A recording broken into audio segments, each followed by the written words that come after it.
아멘.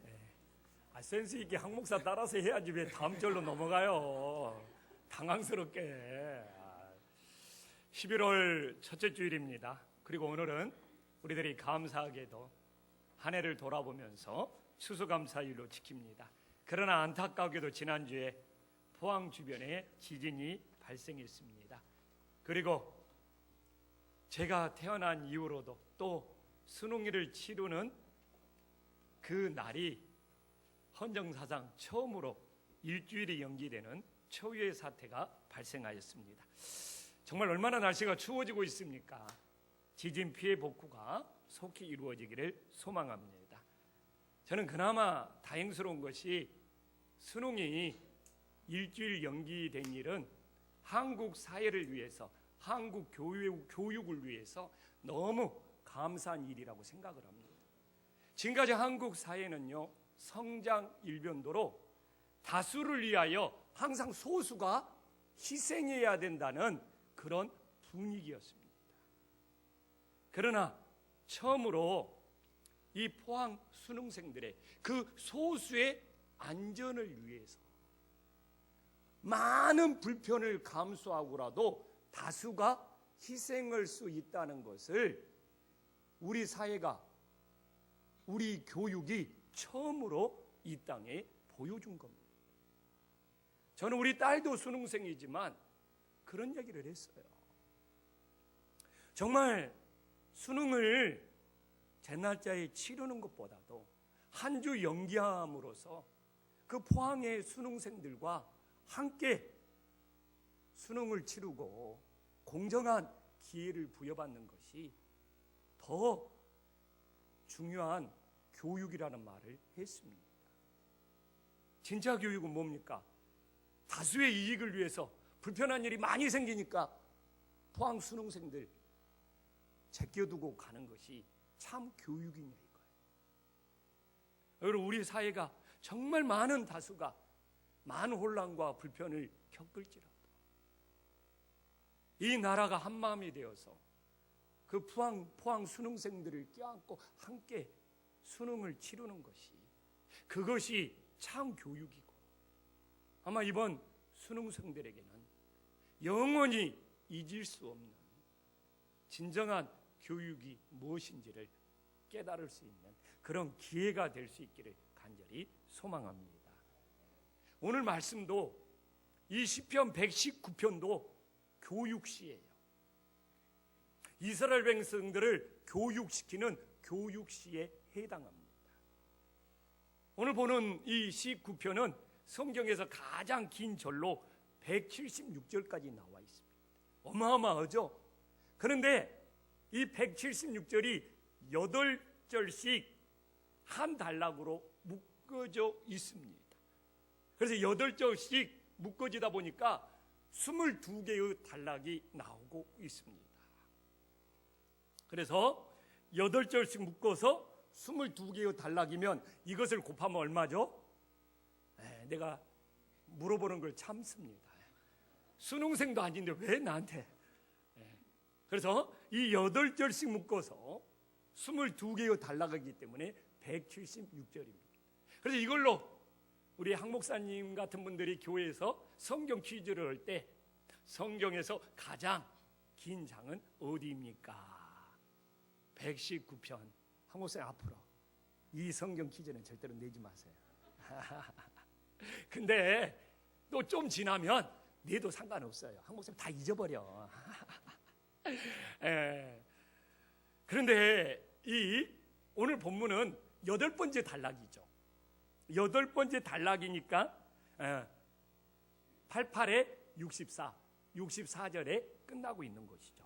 그런데 오늘 본문이 중요한 것이 우리가 62절을 보면 이 8번째 단락에 주님께 한밤중에 감사를 드리고 있다는 겁니다. 도대체 한밤중에 일어나 감사를 드린다는 의미가 어떤 의미인가?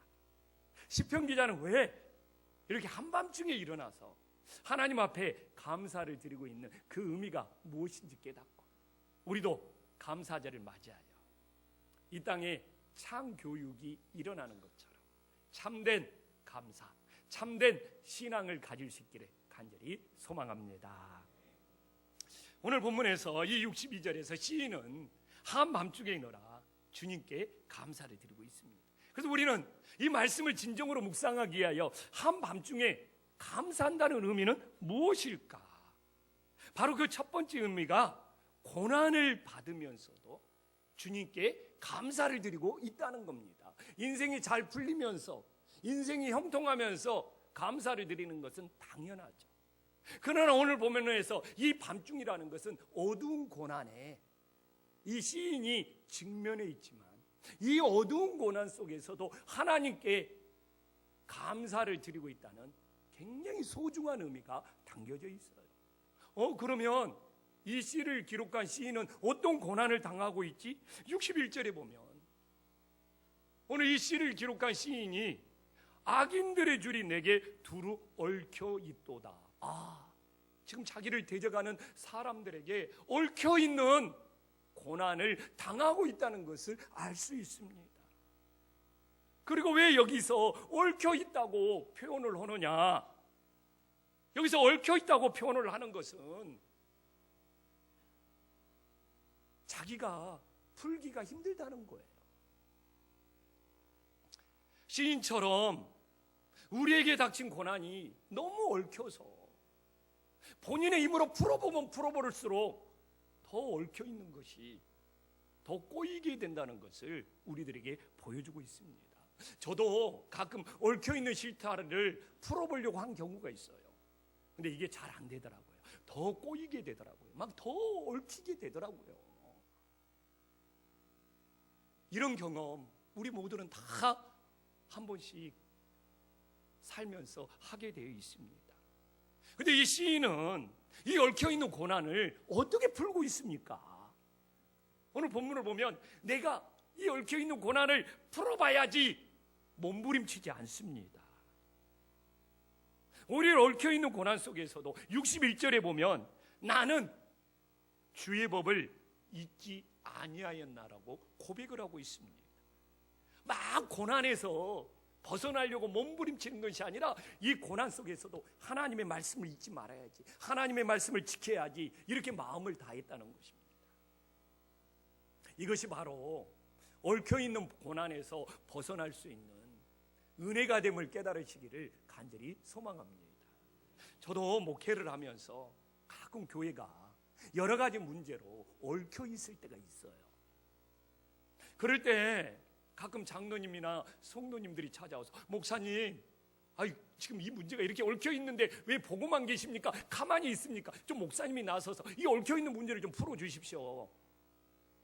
개척 초창기에는 제가 막 그 얽혀 있는 문제를 풀어보려고 나섰거든요.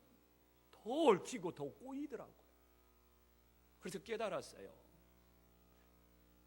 내가 이 교회가 뭔 문제가 일어나서 얽혀 있을 때 목사가 풀어보려고 나서면 더 문제를 크게 만들고 더 얽혀 있구나. 이럴 때 제가 하나님 앞에 더 말씀을 지키고 믿음을 지키고 하나님 앞에 내가 믿음으로 말씀으로 바로 서 있으면 하나님께서 이 얽혀 있는 이 교회의 문제를 풀어주실 거야.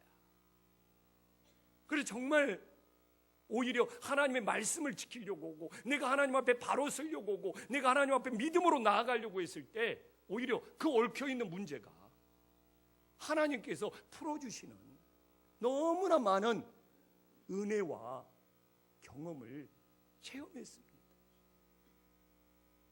그래서 인생에 뭔가가 얽혀 있으면 내가 그걸 풀어보려고 힘쓰면 굉장히 잘 될 것 같지만 더 얽혀요. 그럴 때 오히려 그 얽혀 있는 고난 속에서 죄 짓지 않고 하나님 원망하고 불평하지 않고 오히려 내가 말씀을 지켜야지, 믿음을 지켜야지, 하나님 떠나지 말고 내가 이 기도의 자리를 지켜야지. 그럴 때 하나님께서 우리의 중심을 보시고 그 얽혀 있는 것을 풀어주시는 놀라운 역사가 일어남을 믿으시기를 간절히 소망합니다. 그래서 시인은 얽혀 있을 때 하나님께 원망하고 불평하지 않고 오히려 하나님의 말씀을 지키니까 그 얽혀 있는 것이 풀어졌어요. 그래서 9번째 단락에 가서 72절에 보면 고난당한 것이 자신에게 유익이래요. 그래서 우리가 고난이 유익이다, 고난이 유익이다 그런데 성경에 바로 오늘 여기 본문에 나와 있는 거예요. 근데 우리는 고난당한 것을 유익이라고 했을 때 고난받고 나면 하나님이 복 주셔. 고난받고 나면 하나님이 갑절의 축복을 주실 거야. 고난받고 나면 하나님이 더 형통하게 해주실 거야. 이렇게 우리는 교육을 받고 이렇게 들어왔습니다. 우리들이 고난받고 나면 갑절의 축복이 저절로 찾아옵니까? 이런 신앙이 기복적인 신앙이고 이런 신앙은 진정한 위로가 아니에요. 이런 신앙이 우리의 신앙을 망치는 거예요. 시인은 왜 고난을 유익이라고 하고 있습니까? 67절이 나와요. 자, 한 목소리 읽어보겠습니다. 시작. 고난당하기 전에는 내가 그릇 행하였다니 이제는 주의 말씀을 고난당하기 전에는 자기 마음대로 했어. 그러나 고난을 통하여 시인은 깨달으는 거예요. 내가 하나님의 말씀을 지켜야 되는구나. 그래서 여기서 고난이 유익이라는 말은 고난을 통해서 하나님의 말씀을 지켜야 된다는 것을 깨달았기 때문에 시인은 한밤중이라도 일어나서 하나님께 감사하고 있는 거예요. 근데 우리는 고난이 유익이라고 했을 때 고난받고 나면 하나님이 갑절의 복을 주신다고. 하나님의 말씀을 지키지도 않는데 무슨 갑절의 복을 줘요. 그래서 우리는 늘 그 핵심을, 그 본질을 잘 찾아야 된다니까요. 그래서 시인은 고난당하기 전에는 정말 그릇되게 행했어요. 고난을 당해보니까 아, 내가 말씀을 지키면서 살아야 되는구나.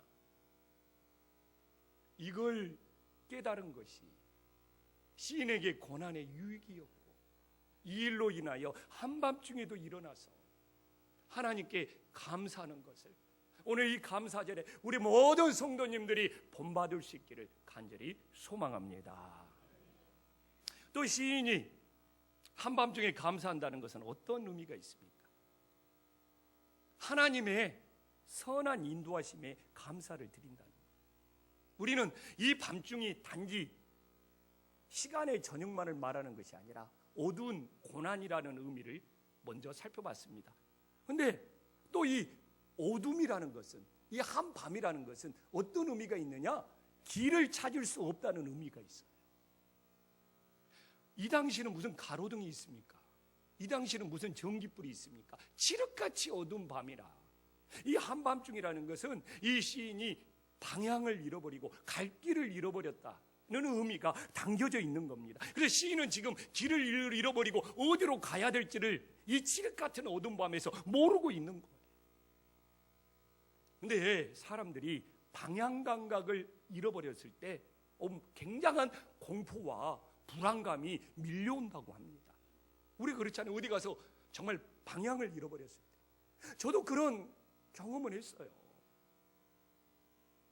제가 속리산에 가서 길을 잃어버린 적이 한 번 있습니다. 방향을 한 번 잃어버린 적이 있어요.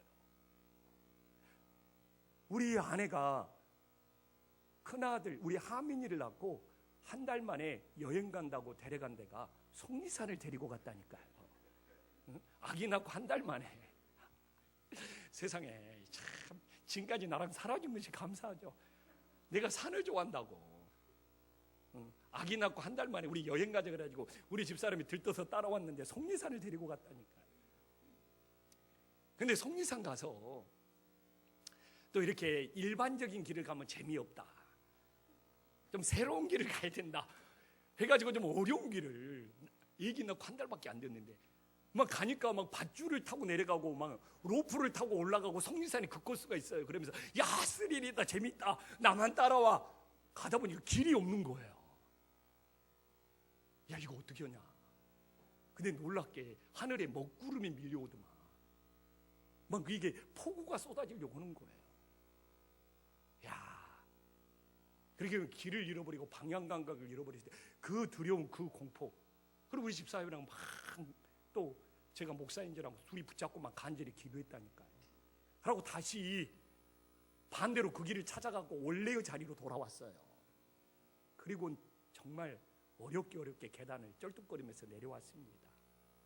그럴 때 내가 산에서 방향 감각을 잃어버리면 길을 잃어버리면 그러다가 이런 폭우 같은 거 쏟아지면 정말 목숨이 위험할 수도 있구나. 내가 이런 데를 우리 하민이 낳고 한 달 만에 우리 아내를 데리고 갔다니까요. 근데 내가 어느 책을 읽어보니까 그런 얘기가 있더라고요. 남자는 말을 잘 듣지 않고 여자는 방향을 잘 모른대요. 이건 보편적인 이야기예요. 안 그런 사람도 있어요. 우리 교회 박영석 원사님 같은 경우는 얼마나 길을 잘하는지 내비게이션 예전에 그랬다는 거예요. 예전에. 근데 왜 그랬느냐? 생활 문화가 그랬대요. 남자들은 밖에서 생활을 하기 때문에 길을 잘 찾고, 여자들은 집안에서 생활했기 때문에 이게 방향 찾는 것이 서툴렀다는 것이죠. 다 옛날 이야기죠. 지금은 뭐 다 내비게이션이 있어가지고 또 그러지 않는 경우도 있고. 근데 저 같은 경우를 보면 결혼해서 한 20년을 지나게 살았는데 지금도 아내한테 듣는 말이, 당신은 왜 내 말을 귀 기울여 안 듣냐고. 지금까지도 듣고 있어요. 우리 한 목사님 어때요? 뭔 말이요? 귀를 막아버리는 것이? 아니, 이렇게 막아버리면 어떡해? 잘 안 들려? 잘 안 들리면 보청기 껴야 돼. 나는 그래 귀를 갑자기 막아버려서, 그러면 집에서 쫓겨나요. 그래서 내가 한 목사 데리고 있어요. 저런 맛에. 근데 나는 거기다가 솔직히 길까지 잘 모르는 길치예요. 우리 집사람하고 운전하면 항상 엉뚱한 길로 가갖고, 우리 집사람이 엉뚱한 길로 가면 엄청 뭐라 그러고, 내가 엉뚱한 길로 가면 사람이 그럴 수도 있지, 그렇게 오고. 예. 그래서 금년 추수감사절에 제가 제일 감사한 것이, 이렇게 말도 잘 못 듣고 길도 모르는 저를 우리 집사람이 지금까지 버리지 않고 데리고 살아줬다는 것이 이번 추수감사절에 제일 감사하다니까요. 아멘. 뭐 배 아파요 좀 이럴 때는 아멘 좀 해주지. 근데 신앙생활을 보면 말을 잘 듣지 않는 남성보다도 방향을 잘 모르는 여성들이 하나님을 더 잘 섬기더라고요.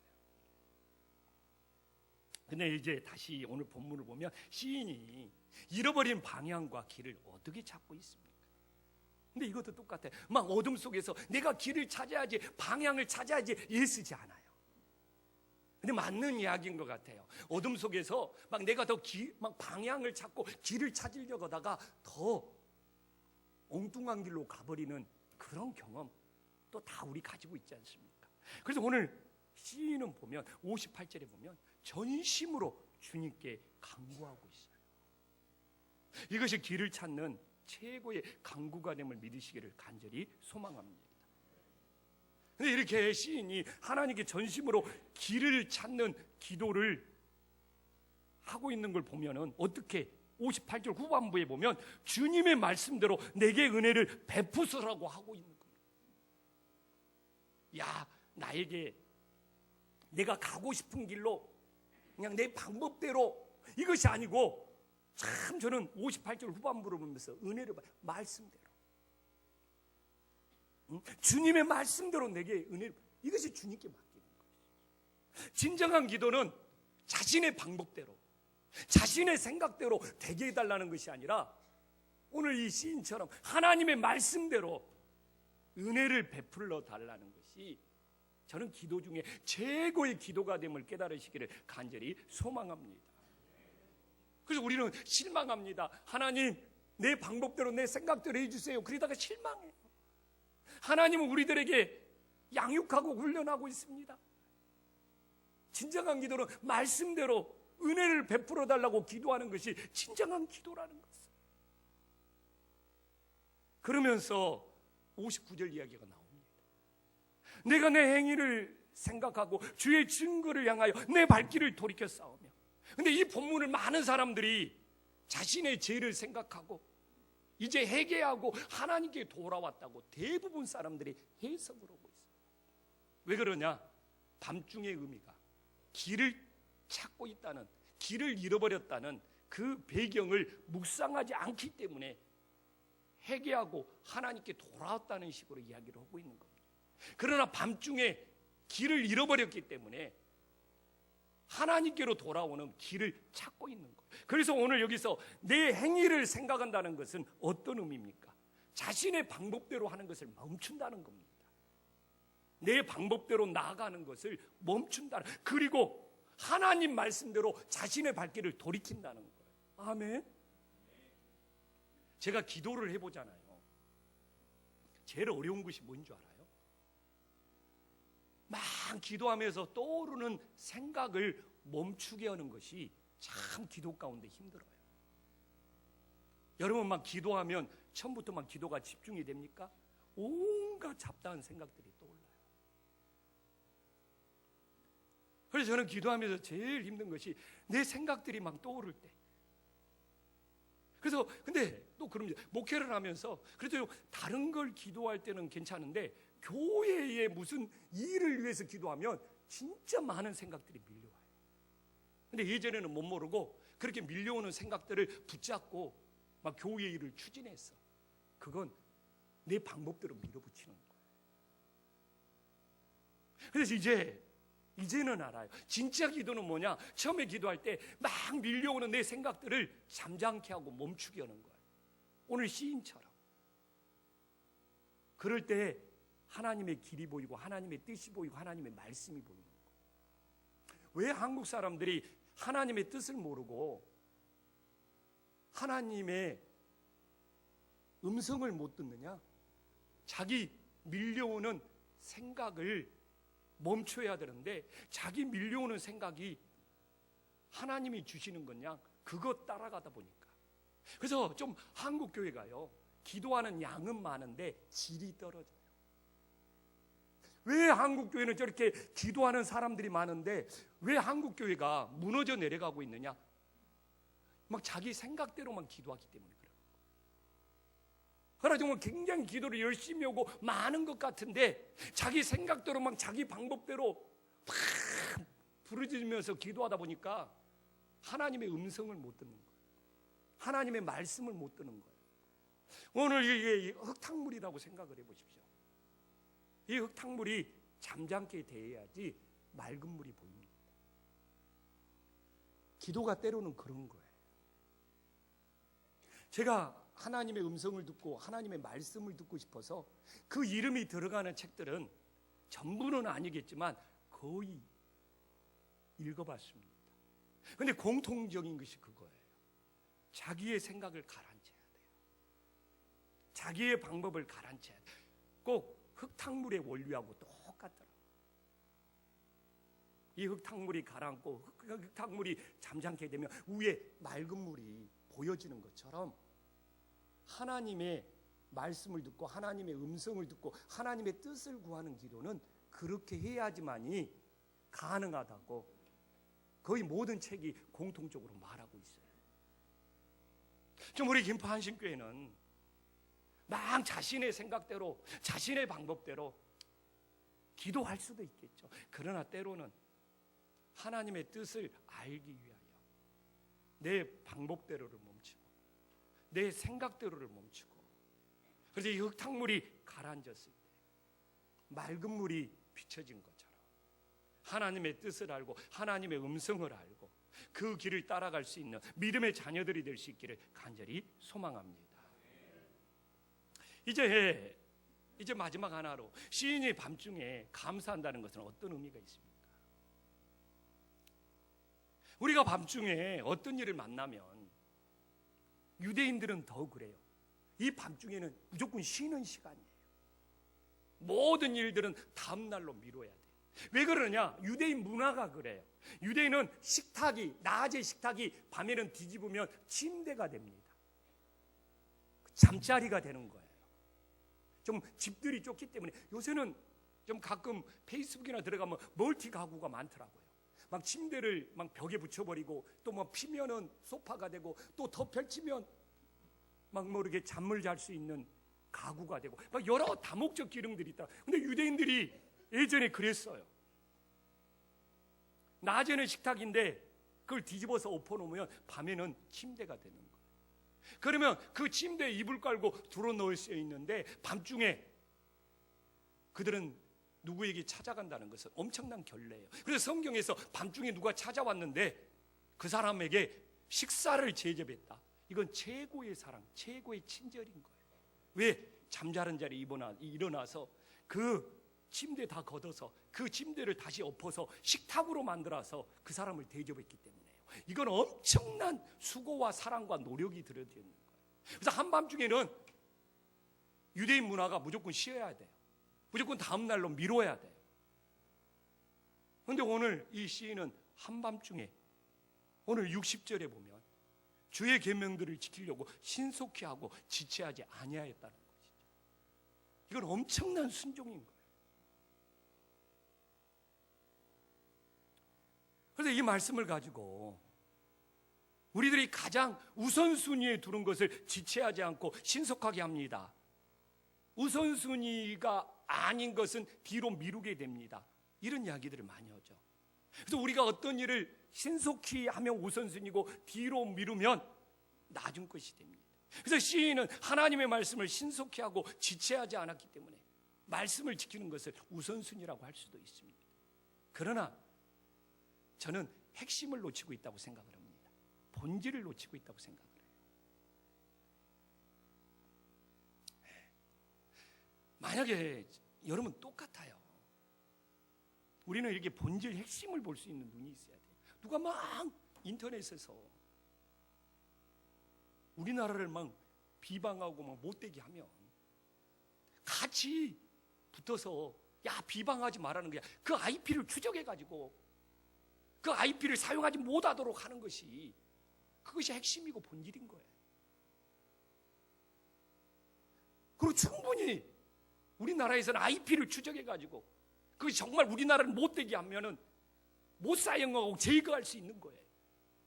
근데 뭐 같이 거기서 뭐 다투고 있으면 그거 유치하고 우스운 거예요. 말씀 보는 것도 똑같습니다. 여기서 신속히 하고 지체하지 않는다는 것은 따라오는 결과예요. 이것을 본질로 보면 안 돼요. 여기서 시인이 먼저 본질을 바로 세웠기 때문에 이건 저절로 따라오는 거예요. 이 행함이 따라오는, 우리는 행함이 있는 믿음을 강조합니다. 근데 왜? 본질을 바로 세우지 못하기 때문에 행하지 못하는 것이 계속 악순환이 되풀이 되는 거예요. 본질을 바로 세우면요 행하는 것은 저절로 따라와요. 57절에 봐보십시오.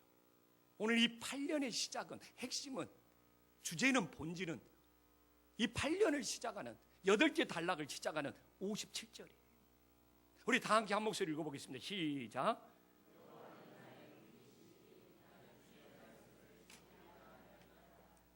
여호와가 나의 분깃이라는 것이 본질이에요. 그러면 하나님의 말씀을 지키는 것은 따라오는 것이고 당연한 거예요.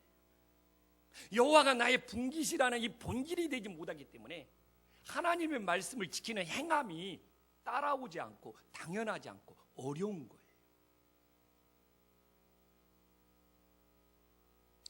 이 시는 누가 기록했느냐? 레위 지파가 기록한 것 같아요. 왜 그렇게 말할 수 있느냐?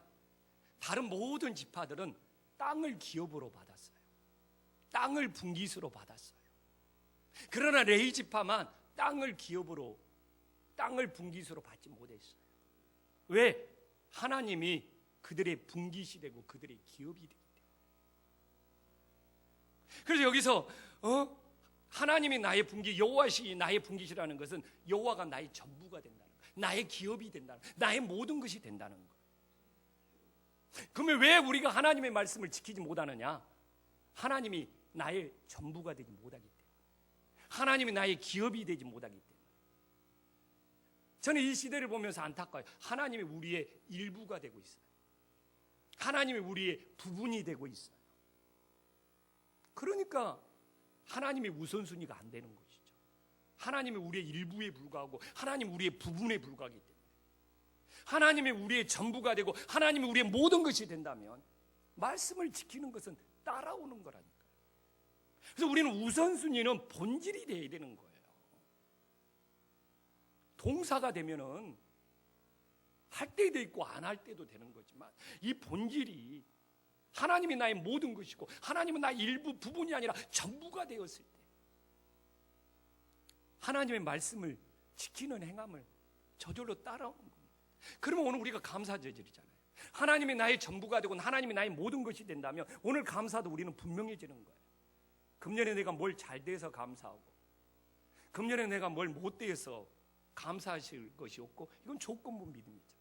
내 몸이 건강해서 감사하고 내 몸이 아프면 감사하지 못하고 이것이 이유 있고 조건부 믿음이잖아요. 그러나 하나님이 나의 전부가 되어 보십시오.